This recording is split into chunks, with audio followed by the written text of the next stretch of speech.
monde, j'espère que vous allez bien. On revient aujourd'hui pour le bilan de juillet, la partie 1 avec les comics et les bandes dessinées. Je vais vous montrer ça tout de suite, j'ai quand même lu pas mal malgré les vacances.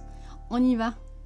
On commence par Urban avec que du bon en fait. J'ai vraiment sélectionné de très bons titres en juillet. J'ai pas vraiment de flop en fait au niveau comics, bande dessinée. Donc voilà, très contente de ma sélection de juillet. Tout d'abord, donc comme vous l'avez vu, Batman Silence 2 est sorti chez Urban. Alors il me fallait absolument lire Batman Silence parce que je ne l'avais pas encore lu. Ben oui, je fais encore mon éducation comics, donc voilà, très très bon en fait. Je me suis dit mais pourquoi je l'ai pas lu avant. Très chouette lecture, je l'ai savouré, j'ai adoré cet ensemble de vilains qui arrivent et voilà, vraiment très bon. En plus il y a Poison Ivy, donc que demande le peuple? Pas grand chose à part ça, hein. En tout cas moi. Donc voilà, très bonne lecture. On continue avec l'univers Batman et j'ai lu Batman et Robin année 1. J'ai adoré le style animate de ce récit. Dans mes préférés aussi. En fait, c'était très dur de faire un top 3 ce mois-ci et ça fait partie de mes lectures préférées. Donc voilà, donc l'année 1 de Robin. J'ai lu aussi Robin The Boy Wonder et ça c'est une réception de chez Urban.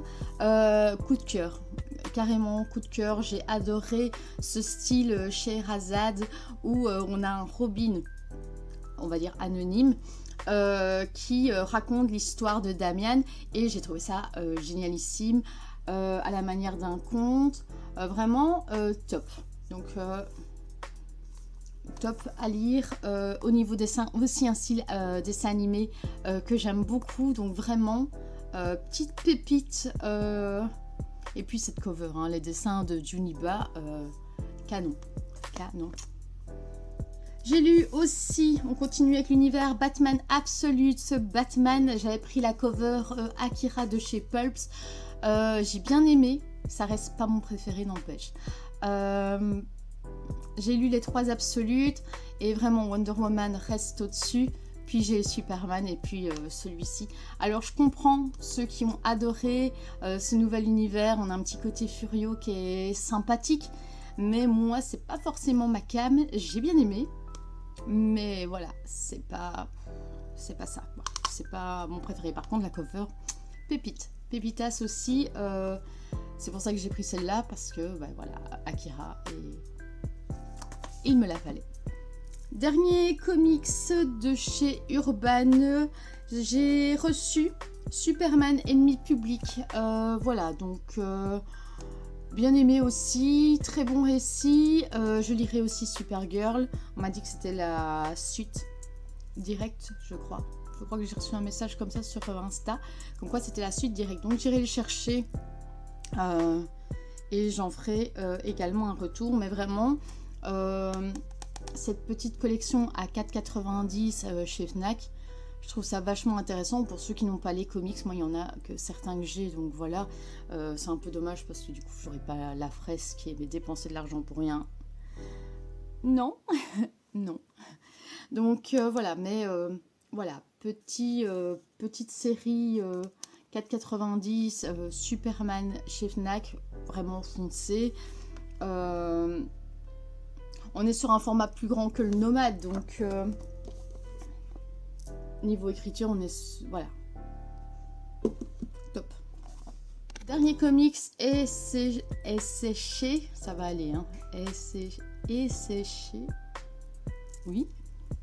Blue Man édition, c'est l'enfer selon Poppy. On plonge dans l'univers d'une... pop star, on va dire ça comme ça, qui a un univers bien dark, donc on plonge dans le show business et j'ai trouvé ça vraiment très bien.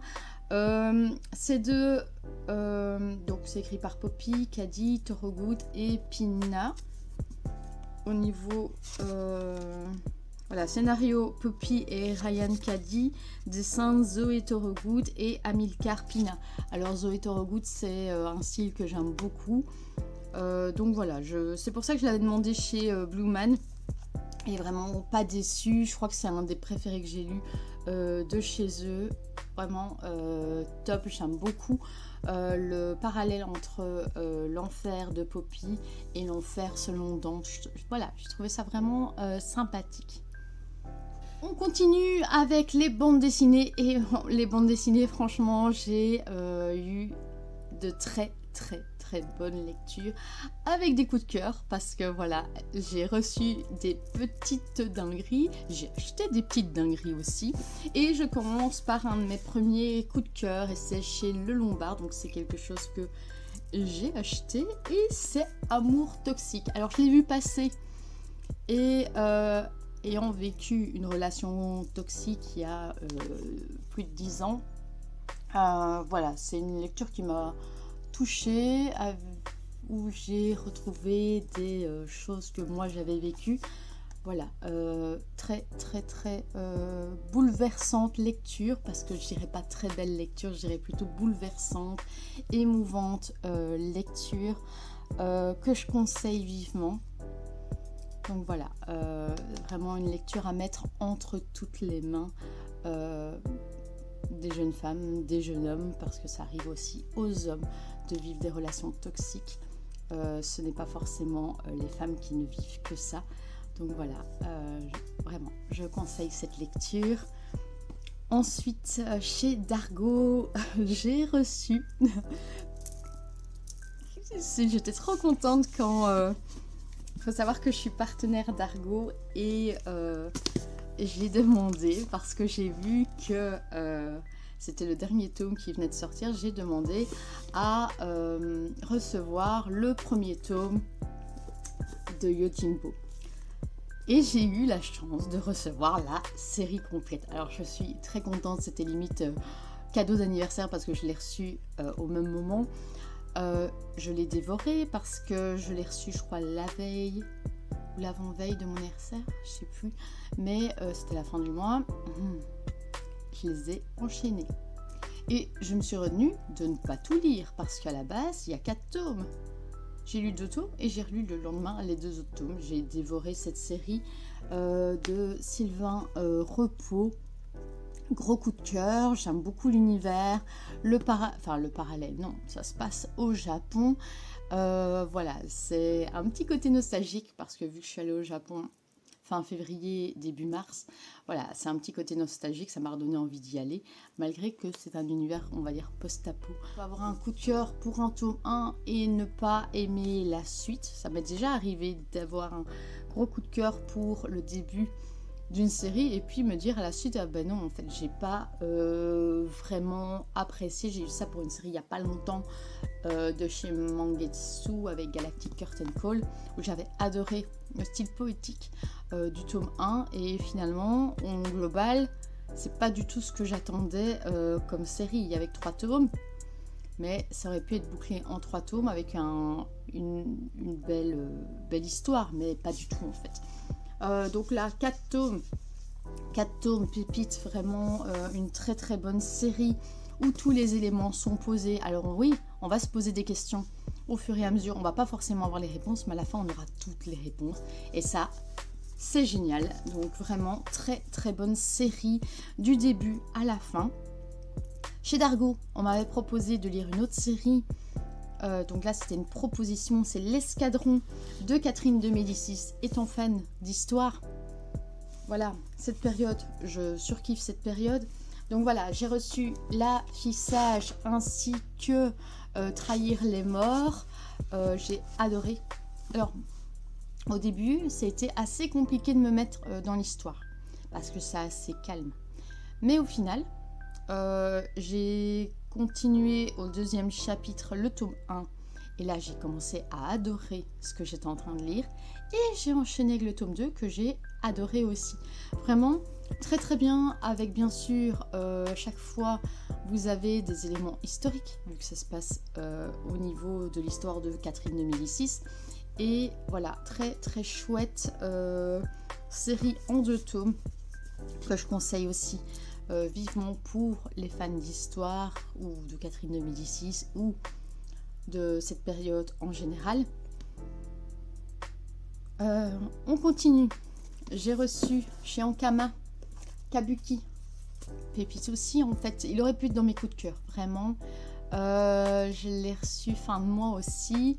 Mais c'est vrai que comme j'avais déjà lu Amour toxique, Yojimbo, il y avait les Batman que j'ai surkiffé.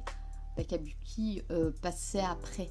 Mais clairement, avoir une BD où vous avez l'impression d'entendre les instruments de musique comme si vous étiez à une représentation du Kabuki, je trouve ça excellent. J'avais déjà lu Shamisen, et Shamisen, vous aviez une playlist. Et bien, bizarrement, je me suis replongée dans cette ambiance et j'entendais les instruments. C'était fantastique. C'est dramatique, poétique, c'est très très très très très très bien écrit. Donc voilà, j'ai bien aimé. C'est sur l'identité de genre. Voilà, petite pépite de chez Ankama que je pourrais très bien faire lire à des adolescents.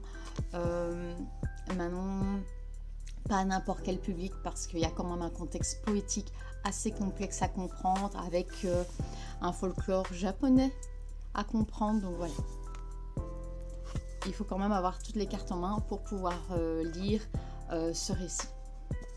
Dernière BD, c'est une BD toute douce, aussi toute poétique, et c'est chez Delcourt. Tombée de la lune de Yumbo. L'histoire d'une jeune fille qui a perdu sa maman très très jeune, qui n'a aucun souvenir de sa mère. Arrivée à l'âge de l'adolescence, elle développe une sorte de maladie, voilà. Et elle va se rendre dans un sanatorium où elle va rencontrer une jeune fille. Et étrangement, bien sûr, personne ne connaît cette jeune fille. Donc voilà, très très belle histoire. Histoire d'amitié, histoire de deuil, histoire aussi familiale. Voilà, très très jolie. Avec bien sûr toute une palette de couleurs très très claires. Je l'ai vu chez mon libraire, il est dans les lectures jeunesse. Donc voilà, ça doit être conseillé à des jeunes. Mais vraiment, public adulte, je trouve ça vraiment très très bien aussi. C'est la couverture qui m'avait attirée. Voilà, très très belle cover. Ben voilà, on termine cette première partie comics bande dessinée. Alors je peux vous dire que j'ai déjà pas mal de choses que j'ai achetées et pas mal de choses lues en ce mois d'août. Mais voilà, j'ai moins lu pour l'instant qu'au mois de juillet. Mais j'espère que je vais pouvoir un peu me poser et vous faire d'autres chroniques vidéo, parce que ouais, j'ai un peu laissé à l'abandon avec les vacances. Donc voilà, je vous fais des bisous, on se retrouve dans la partie 2. Bye bye.